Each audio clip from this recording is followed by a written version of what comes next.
यहाँभित्र चाहिँ ठुल्ठुला तस्करहरू ठेकेदारका पैसाले जितेर आएका चाहिँ हुन्न छ। यहाँ राष्ट्र र जनताको बारेमा चिन्ता गरेको त्यस खालको चाहिँ काम गरेको तपाईँले अनुभव गर्नुभएको छ। 10औं करोड रुपियाँ खर्च गरेर तपाईँ चाहिँ जितेर आउने चुनावमा, अनि यहाँ आएपछि त्यो पैसा साउ ब्याज ठेकी कसैले उठाउनको लागि मन्त्री हुनुपर्ने। यदि मन्त्री भएन भने ऊ झुन्निएर मर्न खोज्छ, पार्टी नै छोड्न खोज्छ। 47 सालदेखि सत्तामा शक्तिमा आएका, प्रशासनमा बसेका अनि सामाजिकमा आएकाहरूको सम्पत्ति चाहिँ छानबिन गराउन भन्दा चाहिँ हुन्न भन्दैनन्। त सम्पत्ति छानबिन गरौँ त नेपाली जनताले थाहा पाउँछ। 22 अरब त सत्तामा शक्तिमा बस्नेले पहिले कले खाइसकेका छन् नि। उसले त कला तिरेछ नि, उसलाई तिरेछ त ऊ बलियो भएर बसिया छ त। बक्यौता उठ्दैन त्यसो भए अब 22 अर्ब बक्यौताको रूपमा त पहिले शासकहरूलाई किनिसके, उनीहरूले दिइसके पैसा। त्यसो भए ती उनीहरूलाई पहिलेको यहाँ प्रधानमन्त्रीले भनेछ नि लाइन खोलिदेऊ, किन लाइन काटेको भनेको सुन्नुभएन यहाँ संसदभित्र? भ्रष्टाचारले त मुलुकै चाहिँ ध्वस्त पारिहाल्यो। भ्रष्टाचार सत्तामा शक्तिमा बस्नेले नि गरिरहेको छ। अरू तलका कर्मचारीको त कुरै छाडिदिनुहोस्, जो चाहिँ राष्ट्रको जनताको चाहिँ काम गर्ने भनेर नेपाली जनताबाट चाहिँ स्वीकृति लिएर बसेका छन्, उनीहरूले नि ठुला डरलाग्दा भ्रष्टाचार उनीहरूले गरेका छन् र आज राष्ट्र चाहिँ रसातलमा डुबिरहेको छ। लोकतन्त्र गणतन्त्र असाध्यै तपाईँको चाहिँ भडहारमा पर्ने स्थिति छ। एउटा कारण के हो भने भ्रष्टाचारै। त्यो 47 सालदेखि सत्तामा शक्तिमा आएका, प्रशासनमा बसेका अनि सामाजिकमा आएकाहरूको सम्पत्ति चाहिँ छानबिन गराउन भन्दा चाहिँ हुन्न भन्दैनन्। त सम्पत्ति छानबिन गरौँ त नेपाली जनताले थाहा पाउँछ को कति पानीय रहेछ भनेर। राष्ट्रिय जनमोर्चा नि त तपाईँ चाहिँ अब लगातार संसदमा छ त, सत्तामा नि गएको थियो। लेखा समितिको सभापति म भएको थिएँ, उपप्रधानमन्त्री भएको थिएँ 10 महिनासम्म। त्यस कारणले राष्ट्रिय जनमोर्चाको बाटो किन हिँड्ने नि अरू पार्टीहरू? हामीलाई त भएको छ त भ्रष्टाचार नगरेको, घुस नखाए नि त हामीलाई त भएको छ। तपाईँले भन्न सक्नुहुन्छ राष्ट्रिय जनमोर्चाका सांसदहरू नेताहरूले घुस खाएका छन्, भ्रष्टाचार गरेका छन्, तपाईँले भन्न सक्नुहुन्छ? यही मैले देखिरहेको छु चाहिँ कुरा ठुला गर्छन्। त्यहाँ भित्र बसेर उनका आदर्श उनका सिद्धान्तका कुरा गर्दाखेरि 3 छक पार्छन्, तर भ्रष्टाचार गर्नमा कोही भन्दा कोही कमी छैन। यही भ्रष्टाचारको कारणले, यसकालका कारणले चाहिँ गणतन्त्र लोकतन्त्र तपाईँको चाहिँ अप्ठ्यारामा परेछ।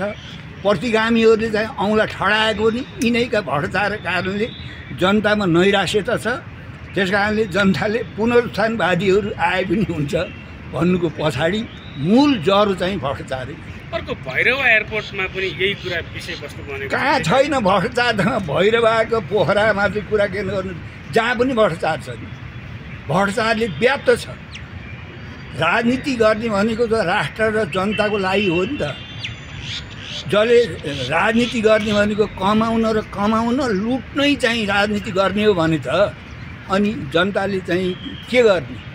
यत्रो 2025का दरले चाहिँ नयाँ पिँढी भागै छ।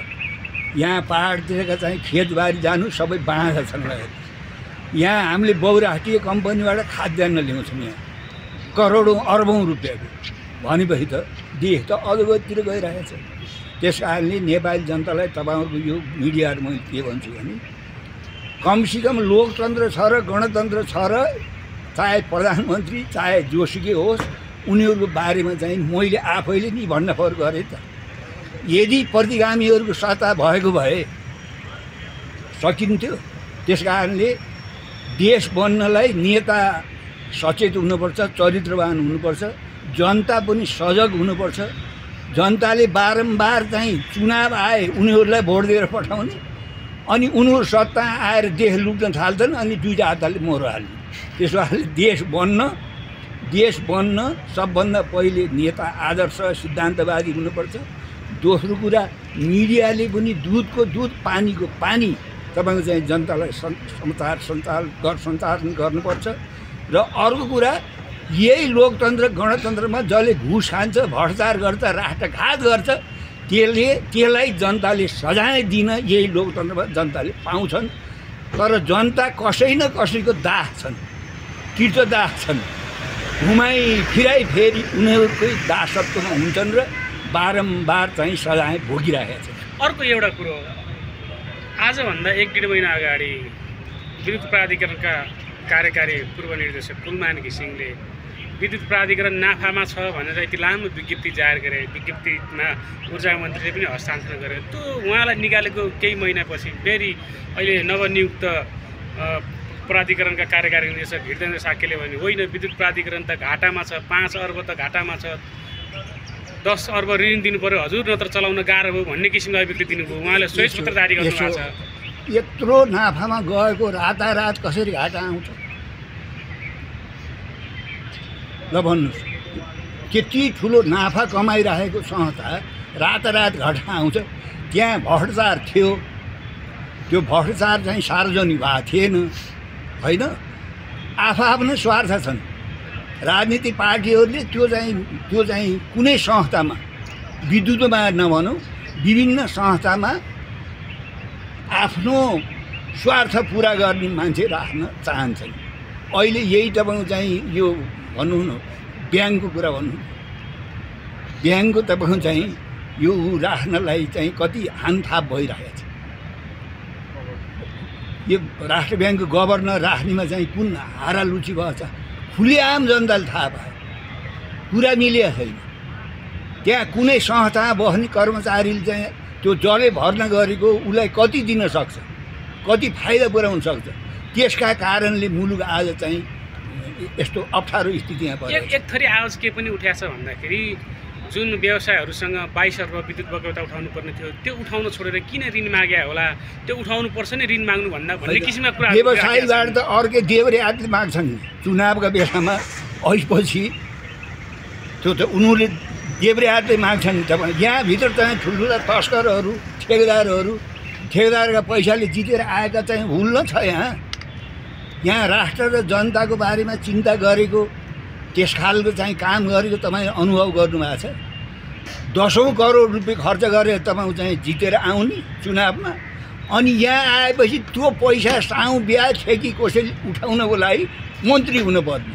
यदि मन्त्री भएन भने ऊ झुन्डिएर मर्न खोज्छ, पार्टी नै छोड्न खोज्छ भनेपछि त यो संसदीय व्यवस्थाको यो दुर्गति हो।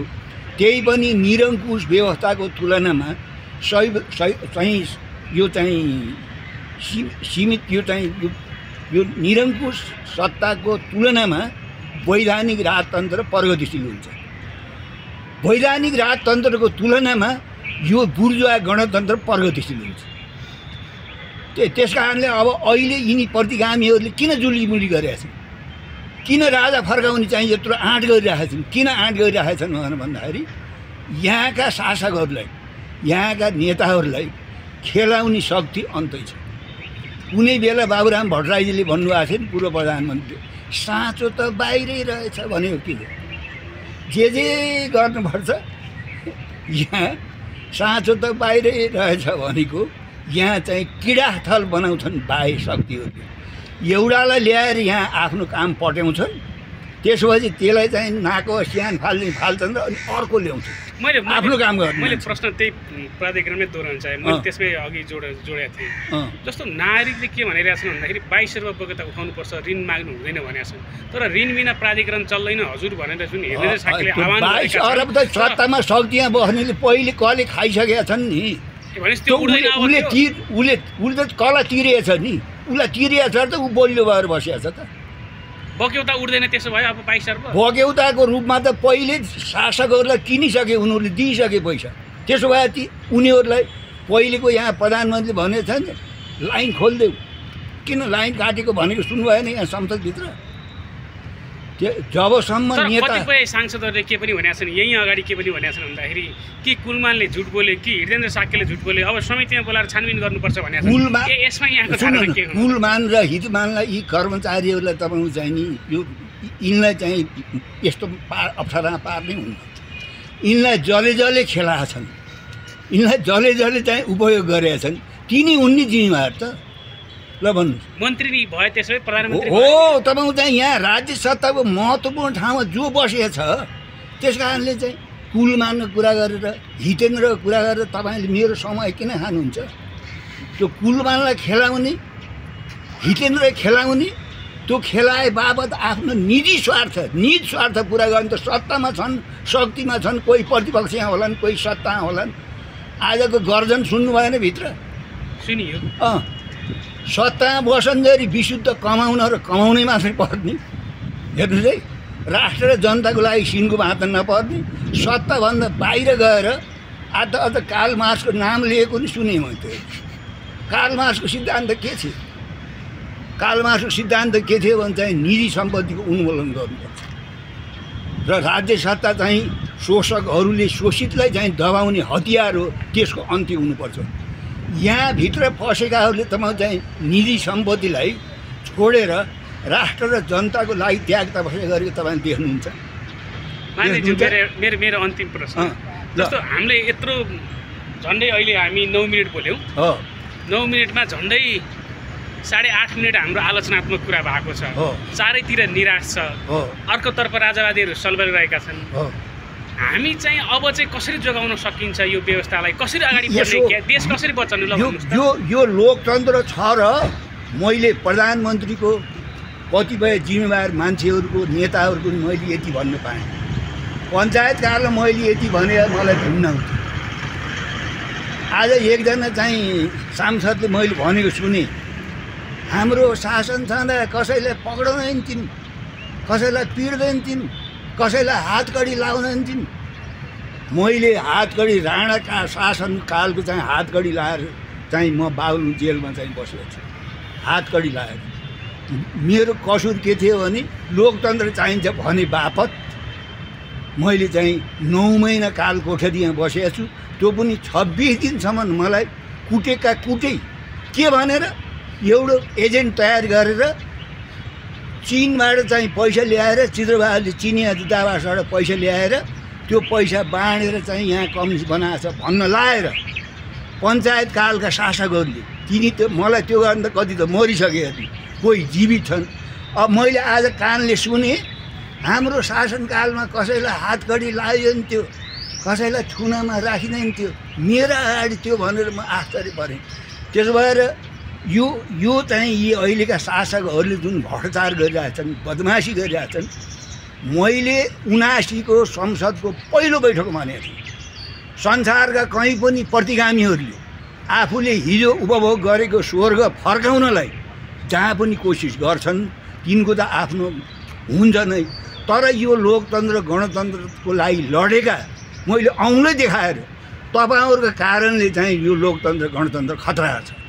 बचाउने कसरी? क्या बचाउने जनताले बचाउनुपर्छ, तपाईँ हामीले बचाउनुपर्छ। जनताका प्रतिनिधिहरू सचिनन् भने गर्ने के? सचिनु पर्छ। यो लोकतन्त्र खतम भयो भने त झन् हामी त अन्धकारमा जान्छौँ। यो लोकतन्त्र नभएपछि मलाई त्यति प्रश्न गर्ने तपाईँको आँट हुन्थ्यो, तपाईँहरूलाई झुन्ड्याउँथ्यो नि त होइन? हामीले त तपाईँ त्यहाँ लोकतन्त्र नहुँदाखेरिको पीडा त हामीले चाहिँ भोगेका छौँ नि त। कस्तो भयो? लोकतन्त्र मागेकै कारणले तपाईँ चाहिँ कति वर्ष जेल नेल खाए नेताहरू। त्यसो भए त्यो जम्मै कुरा बिर्स्यो भनेर आज नेताहरूले जुन खालले राष्ट्र र जनताको पक्षमा काम गर्नुपर्ने हो त्यो नगरेका कारणले नेताहरू स्वयं भ्रष्ट भएको हुनाले हामीले भनिरहेका छौँ यो 47 सालदेखिको अहिलेसम्मको त्यो चाहिँ विभिन्न ओहदामा बस्ने र सत्तामा बस्नेहरूको सम्पत्ति सार्वजनिक गर्नु पर्यो। ल हिँड्नु मैले अहिले चाहिँ सार्वजनिक गरिदिन्छु मेरो सम्पत्ति। भर्खर मेरो पछि के छ र मेरो? म पनि त 4 चोटि सांसद भएँ, उप प्रधानमन्त्री भएँ, 10 महिना 9 महिना लेखा समितिको सभापति आएको थिएँ। मैले पनि पैसा चारी मार्ने ठाउँ त थियो नि। तर हाम्रो पार्टीले यदि आफ्नो नेताले सांसदले मन्त्री भएको मान्छेले त्यसो गर्छ भने तुरुन्तै पार्टीबाट हटाइदिन्छ। तर यहाँ त जति भ्रष्टाचार गरेर नेतालाई लगेर कुम्लो बुझाउन सक्यो ऊ चाहिँ राम्रो, त्यसो भए देश बन्छ। त्यस कारणले जे भए पनि यो लोकतन्त्र गणतन्त्र धर्मनिरपेक्षतालाई हामीले यी नेताहरूका रिसले प्रतिगामीहरूलाई साथ दिन हुँदैन। तपाईँको लोकप्रिय चाहिँ मिडियाबाट यति प्रतिगमन भयो भने सबभन्दा पहिले मिडियाले हान्छ। जुन बेला 59 सालमा ज्ञानेन्द्रले सत्ता कब्जा गरे र सबभन्दा पहिले सेना चाहिँ कान्तिपुरमा गयो। कान्तिपुरले मलाई बोलाए, म उहीँ पुगेँ। उहाँ जाँदाखेरि सेनाले रिङ्ग घेरेका कान्तिपुरलाई भनेपछि हामी सबैले लोकतन्त्र गणतन्त्र जोगाउनुपर्छ। यसैको प्रयोग गरेर लोकतन्त्र गणतन्त्रलाई दुरुपयोग गर्ने, भ्रष्टाचार गर्ने यिनीहरूलाई सजाय चाहिँ हामीले यही लोकतन्त्रभित्रबाट दिन सक्छौँ, दिनुपर्छ। हुन्छ, धन्यवाद यहाँलाई। धन्यवाद। म लेखा समितिको सदस्यको हैसियतले यो असाढको महिनामा यसको इन्सपेक्सन सुरु भएको, निरीक्षण सुरु भएको हो। मैले त्यति बेला भनेको थिएँ हामीहरूले जुनसुकै कार्य गर्दाखेरि पनि बडो छिटो छरितो गर्नुपर्छ भन्ने हाम्रो मन आयो र स्पष्ट आँखाले देखिन्छ कि त्यो कुनै नेकेट आइले नै देखिन्छ कि त्यहाँ बदमासी भएको कुरा। मैले तपाईँहरूसित आग्रह गर्नुहुन्छ, जुन चाहिँ नि सिग्नेचर भएको दिन म चाहिँ मेरो फलोअप गर्न बाहिर गएको थिएँ। पछि आएर हामी सबैले त्यहाँ सिग्नेचर गरिसकेपछि उपसमितिले त्यो दुःखै गरेर अध्ययन गरेर राम्ररी आफ्नो विवेकले भ्याएसम्म ढङ्ग पुऱ्याएर नै गरे जस्तो लाग्छ र त्यो मूल समिति पनि गएको छ। मूल समितिमा यसलाई चाहिँ फेरि विचार गरेर छलफल गरेर यसलाई प्रस्तुत गर्ने भन्ने कुरा आयो।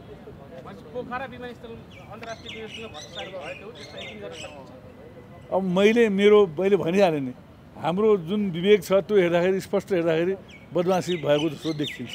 अब त्यो मैले के भन्दैछु भने त्यहाँ चाहिँ अब सुन्नु भएको छ नि तपाईँहरूले, पटक पटक सुनिरहनु भएको छ यति अरबमा चाहिँ त्यो टेन्डर हुँदै कति अरबमा भनेर त्यहाँ धेरै देख्दाखेरि बदमासी मैले भने नि अब यसलाई बदमासी भएको चाहिँ देखिन्छ।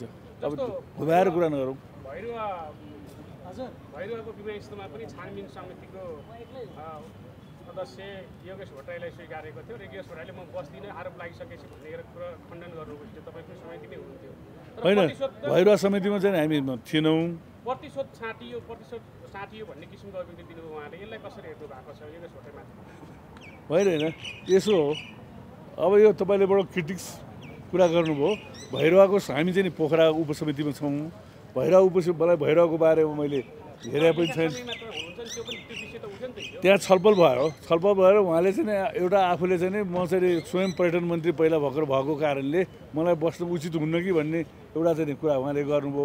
म यसमा के भन्छु भने हो, संयोजक चाहिँ नि बस्नु नमिल्ने, सदस्य बस्दा त केही पनि फरक पर्दैन। त्यहाँ धेरै कुराहरू उठे, तपाईँहरू त्यहाँ पनि कतिपय त त्यहाँ उपस्थित हुनुहुन्थ्यो, धेरै कुराहरू उठे। त्यसलाई चाहिँ नि अलिअलि टालमोटल पनि गर्न खोजिया जस्तो पनि कोसिस गरियो। तर हामी के भन्छौँ भने लेखा समितिले जो बेरुजी र यस्तो समिति हेरिन्छ नि, त्यो हेर्ने गएको समितिले छिटो छरितो गर्नु पऱ्यो क्या काम। कुरो बुझ्नु भएन? आज चाहिँ इन्सपेक्सन गरेको 3 महिनापछि फेरि मिटिङ बस्ने, त्यसले के गर्छ भने यो भ्रष्टाचारलाई साथ दिन्छ। हाम्रो भनाइ के छ भने उपसमितिले छिटो छरितो काम गर्नु पऱ्यो। जस्तै हिजो पनि चर्चा चल्यो नि, त्यहाँ यतातिर चाहिँ हाउस चलिरहेछ, यता मिटिङ बस्नु गाह्रो हुन्छ नि। बिहान गर्नुहोस् न, बिहान गर्नुहोस्, अलिकति टाइम दिनुहोस्। मूल त के भने अहिले सुशासनको कमी भएको छ, भ्रष्टाचार बढ्दो छ। त्यस्तो बेलामा हामी सांसदहरूले पनि कमसेकम सुशासनलाई हुनलाई सहयोग गर्ने, भ्रष्टाचारलाई चाहिँ कमी गराउनु चाहिँ आफ्नो अलिकति समय दिनुपर्छ भन्ने म अर्को विषय अनुरोध गर्न चाहन्छु। अस्ति मात्रै विद्युत प्राधिकरणका कार्यकारी निर्देशक हितेन्द्र साक्यले नेपाल विद्युत प्राधिकरण घाटामा गयो भनेर एक किसिमको विज्ञप्ति जारी गरे, श्वेतपत्र जारी गरे। तपाईँहरूले कुलमानलाई बोलाएर वक्तव्य उठाउनुपर्छ भनेर लेखा समितिमा बोलाएर उहाँसँग छलफल गर्नुभयो। त्योभन्दा अगाडि कुलमानले नाफा भएको प्रतिवेदन पास गरे। तपाईँ लेखा समितिको सदस्य हुनुहुन्छ, यो के हो मान्यज्यू? त्यही त हामी सुत्दै इल्युजनमा छौँ। तपाईँहरू मात्र होइन, हामी स्वयं लेखा समितिमा हुँदैमा सबै जानकार हुन्छ भन्ने त छैनौँ। हामी स्वयं इल्युजनमा छौँ। एउटाले फाइदा भयो भनिरहेछ कुलमानजीले, अर्कोले भर्खरै, त्यो पनि तपाईँहरूकै माध्यमबाट हामीले पनि थाहा पायौँ कि यस्तो भएको छ, यस्तो ऋण चाहिन्छ भन्ने सुनेका छौँ। हामी पनि त आश्चर्यमा परेका छौँ। हामीले त्यही कारणले पनि जुन सरकारले हेर्नुपर्ने हो त्यो सरकारले चाहिँ आफ्नो चाहिँ दृष्टि यसमा लाउनु पऱ्यो। हो त्यो के कुलमानजीले भनेको कुरो असत्य हो कि उनले भनेको असत्य हो, त्यो चाहिँ छानबिन गर्नु पऱ्यो। होइन भने सरकारको निकाय छ, त्यो निकायले ढङ्ग पुऱ्याएर हेर्नु पऱ्यो। हामी लेखा समितिमा हामीलाई त कुलमानजीले यस्तो आएको प्रतिवेदन आएको त्यही पढाए हो, होइन र? हामी पनि त्यसमा इल्युजनमा छौँ। के हो त यो नयाँ कुरा आयो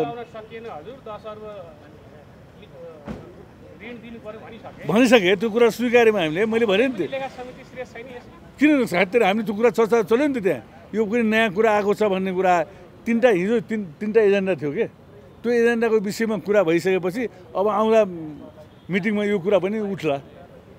मान्यज्यू 22 अर्ब डेडिकेटेड र ट्रङ्क लाइनको पक्यौता उठाउने कि 10 अर्ब ऋण त्यो पनि चर्को ब्याज दरमा लिने तपाईहरु गर्नुहुन्छ हैन 10 अर्ब ऋण लिनलाई ठिक छ भन्ने अवस्थामा तपाईहरु पनि हो हेर्दै तपाईँले फेरि यसलाई घुमाउनु भयो कि सुन्नुहोस् न हामी स्पष्ट भनिरहेको छु त हामी स्वयं इल्युजनमा छौँ इल्युजनमा के मान्यौँ भनेपछि कुलमानजीले जुन बेला उहाँ त्यहाँको चाहिँ आधिकारिक व्यक्तित्व हुनुहुन्थ्यो त्यो बेला फाइदामा छ गएको कुरो एकाएक यस्तो आयो यो कुरो के हो हामी चाहिँ हामी भ्रमित छौँ त हामीले भने लेखा समितिमा हुँदैमा सबै जानकार हुन्छ भन्ने जरुरी त छैन हामी सुधा भ्रमित छौँ र यसको कुरो चाहिँ त्यसै हराउनु न म चौथो अङ्गलाई पनि के भन्न चाहन्छु भने तपाईँहरूले यो इस्युलाई गम्भीरतापूर्वक उठाउनुहोस् भ्रमित हुने अवस्था आयो 1 महिना अगाडि नाफामा 1 महिना यस तपाईँकै कुरो स्वीकार गरिरहेको छु मैले त हामीले भन्यौँ नि त त्यही कुरो स्वीकार गरिरहेको छु यो भ्रमित कुरो कसरी आयो के आयो भन्नेलाई सरकारले किन नजर लाउँदैन नजर लगाइसकेपछि भने अरू समिति बनाउनुपर्छ बुझ्नु भएन एउटा बेलुनमा समिति बन्छ भने बेलुन फुट्दाखेरि समिति बन्छ भने यसमा समिति बन्दा के हुन्छ अथवा चाहिँ के अरू पनि छन् सरकारै छ त विद्युत अब भनौँ न ऊर्जा मन्त्रालय छ ऊर्जा मन्त्रालयले के हेरिरहेछ हेरे भइहाल्यो कुरो के हो हामी पब्लिक अथवा चाहिँ मिडियालाई किन भ्रमित पार्ने हामी त भ्रमित छौँ नि त सत्य कुरो आउनुपर्छ त हामी पनि त भनिरहेछौँ नि भोलि बोल्ने कुरोमा आयो सदनभित्र पनि हामी भन्छौँ यो इल्युजन हुने कुरा किन आउँछ सरकार किन हुन्छ सरकारले यसमा किन दृष्टि पुऱ्याइरहेको छैन भनेर भन्छौँ नि अब लेखा समितिमा बनाएर के थाहा हुन्छ लेखा समितिमा अनि हाम्रो चर्चा यो बारेमा बहस भइरहेछ कुरा भइरहेछ अस्ति त छिनोफानो भएन तर सकेसम्म यो कुरो के हो भने निश्चित रूपमा बोलाउन सक्ने सम्भावना बढी छ अर्को मान्यज्यू जस्तो रेशम चौधरीको पक्राउ विषय यो निकै रहस्यमय देखियो आज पनि संसदमा उठिरहेको कुरा किन पक्राउ गर्नु पर्यो सरकारलाई सरकार सुन्नुहोस् न तपाईँहरू आफै जानकार भएर यसलाई भन्नुहुन्छ भने यो त योभन्दा आक्रमण त के हो सुन्नु के देखिन्छ भनेपछि अब म ठुलो संस्थाको बारेमा धेरै कुरा गर्न चाहन्न अब यो किन ऐतिहासिक के त्यस्तो पर्न गएर त्यो चिठी त्यो त फेक हो नि फेक हो त्यो आयो नि त अब त नेकेड भइसक्यो त्यो त आइसक्यो फेक हो फेकमा चाहिँ विकनेस हो यो जुन निकाय हो त्यो निकायको विकनेस हो यस्तो पनि हुनु रहेछ भनेर अब एउटा सिग्नेचर गर्यो एकाएक सर्वोच्च आदेश हो जस्तो मान्य पुलिसले पक्रियो त्यो फेक हो र कमजोरी हो भनेको सरकारले यो कमजोरी स्वीकार गरेर यसको सत्य तथ्य छानबिन गर्नुपर्छ अब सुन्नुहोस् न यति प्रष्ट भएको कुरा मतलब कुनै शङ्कै भएन यो त फेक यस्तो यो कमजोरी हो सरकारको त्यति पनि भनौँ सरकारको कमजोरी हो तपाईँहरूलाई के भ्रम नपरोस् भने हामी सांसदहरू जनप्रतिनिधिहरू कुनै पार्टीबाट चुनाव जितेर आएका हुन्छौँ आस्थाको आधारमा सबै बोल्दैनौँ नि हामीले जो सत्य हो तथ्य हो त्यही कुरा हुन्छ त्यो चाहिँ नि स्पष्ट ढङ्गले म भन्छु त्यो कमजोरी हो विकनेस हो त्यो प्रधानमन्त्री गृहमन्त्रीकै संलग्नतामा अब कसको संलग्नता हो सुन्नु यता नजाउँ यति सुन्नुहोस् न हो सर यति त म जान चाहन्न अब तल्लो कुरोमा उहाँ जुन निकाय हो त्यो निकायको चाहिँ नि कमजोरी हो भन्छौँ अब प्राइम मिनिस्टर अथवा होम मिनिस्टर यता नजाउँ त्यो त भन्ला नि त भोलि कसको विकनेस हो एउटा चाहिँ मान्छेले भन्न सक्छ नि एउटा चाहिँ डिप्रेसनमा थियो उसले साइन गरेर गयो अब झुक्यो भयो भनिदिन्छन् होइन तर त्यहाँ केही न केही कमजोरी भएको हो म त स्पष्ट ढङ्गले भन्छु कमजोरी भएको हो अब कमजोरी हुँदाखेरि के कारणले भयो उहाँको चाहिँ मेन्टल ठिक भएर भयो कि मेन्टल ठिक भएर भयो कि अब कुन निकाय त्यो निकायमा जाउँ न अब अहिले कहाँ माथि तल भन्ने कुरै केही छैन त्यो पनि चेक गर्न जरुरी छ थ्याङ्क यू धन्यवाद